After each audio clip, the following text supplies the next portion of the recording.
തീർച്ചയായിട്ടും.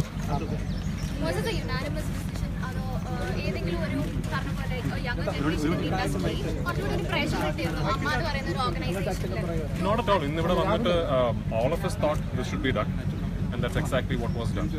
നമ്മൾ എടുത്ത തീരുമാനത്തിന് ഇൻഫാക്ട് ഇന്നിവിടെ കൂടിയിരിക്കുന്ന ആരിൽ നിന്നും നമ്മൾ ഫോണിൽ ബന്ധപ്പെട്ട ഒരു അമ്മ അംഗത്തിൽ നിന്നും ഒരു എതിരഭിപ്രായം ഇല്ലായിരുന്നു. I'm sorry? This meeting today was fruitful. What do you think? We don't know.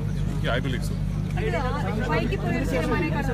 ആദ്യഘട്ടത്തിൽ ചോദ്യം ചെയ്തപ്പോൾ തന്നെ ജനറൽ ബോഡി യോഗത്തിൽ ഒരു തീരുമാനം ഉണ്ടായില്ല. പിന്നീട് ഇപ്പോൾ വന്നൊരു തീരുമാനം ഒരു ചോദ്യം ചെയ്യൽ അടിസ്ഥാനത്തിൽ ഒരാൾ കുറ്റവാളിയാണെന്ന് പ്രഖ്യാപിക്കാൻ ഒരു സംഘടനയ്ക്ക് സാധിക്കില്ല എന്നുള്ളത് എന്നെപ്പോലെ തന്നെ നിങ്ങൾക്കും അറിയാം.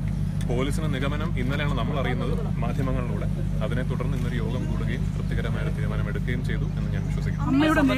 അമ്മയുടെ നേതൃത്വത്തിൽ നിന്ന് കുറെ വർഷമായി നിലകൊള്ളുന്ന ആളുകളാണ് അമ്മയുടെ നേതൃത്വത്തിൽ.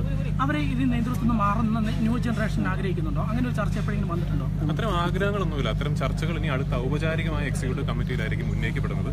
അത് ഉന്നയിക്കപ്പെടുകയും അത്തരം ചർച്ചകളിലൂടെ ഒരു തീരുമാനത്തിലേക്ക് എത്തുകയും ചെയ്യുന്നുണ്ടെങ്കിൽ തീർച്ചയായിട്ടും മാധ്യമ സുഹൃത്തുക്കളെ ഒരു സംഘടനാ തലത്തിൽ ഞങ്ങളത് അറിയിക്കും.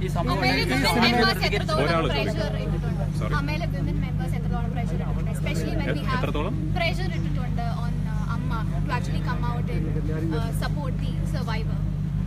I can only speak for the one meeting I was part of. ഇന്ന് ഇവിടെ നടന്ന മീറ്റിംഗ് ഇന്ന് വിമൻ മെമ്പേഴ്സിന്റെ ഒരു എക്സ്ട്രാ പ്രഷർ എന്നോ അല്ലെങ്കിൽ സ്ത്രീ മെമ്പറുകളായതുകൊണ്ടൊരു പ്രത്യേക മുൻഗണന എടുത്തുവെന്നോ ഒന്നും എനിക്ക് പറയാൻ സാധിക്കില്ല. ഇൻഫാക്ട് നമ്മൾ അവിടെ എത്തി within about 5 minutes most of the decisions were taken. കാരണം എല്ലാവരും യുനാനിമസ്ലി അത് അഗ്രി ചെയ്തു. അതിനപ്പുറം സമയമെടുത്തത് how to word it, how to release a statement to the press, എത്തരം വാക്കുകൾ എത്തരം വാക്യങ്ങളാണ് ഉപയോഗിക്കേണ്ടത്. ഇത്തരം തീരുമാനങ്ങൾക്കാണ് സമയമെടുത്തത്. നമ്മൾ എടുത്ത തീരുമാനങ്ങൾ എൻ്റെ അറിവ് ശരിയാണെങ്കിൽ എൻ്റെ ഓർമ്മ ശരിയാണെങ്കിൽ ഒരു 10 മിനിറ്റിനകം ഇറ്റ് വാസ് ഓൾ ഡൺ. ഈ സിനിമയിൽ ക്രിമിനലുകൾ ഇനിയുണ്ടെന്ന് തോന്നുന്നുണ്ടോ? സിനിമയിൽ ക്രിമിനലുകൾ ഇനിയുണ്ടെന്ന് തോന്നുന്നുണ്ടോ? എനിക്കറിയില്ല.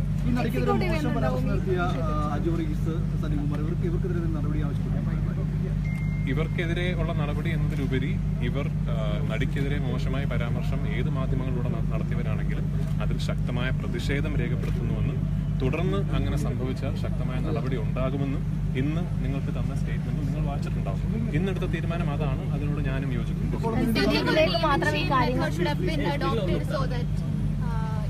Absolutely not. Absolutely not. Nobody has a right to shame a victim.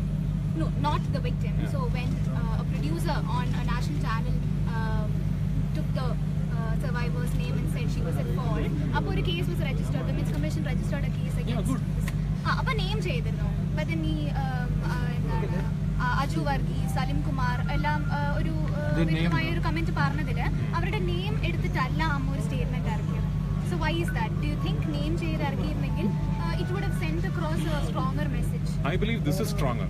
Rather than naming anybody, to put out a general statement that will blanket trap every member of Amma, warning them that any further statements that will prove hurtful to our member who's gone through this experience will warrant stern action. എന്നുള്ളതാണ് കുറച്ചുകൂടി stronger statement എന്ന് ഞാൻ വിശ്വസിക്കുന്നു.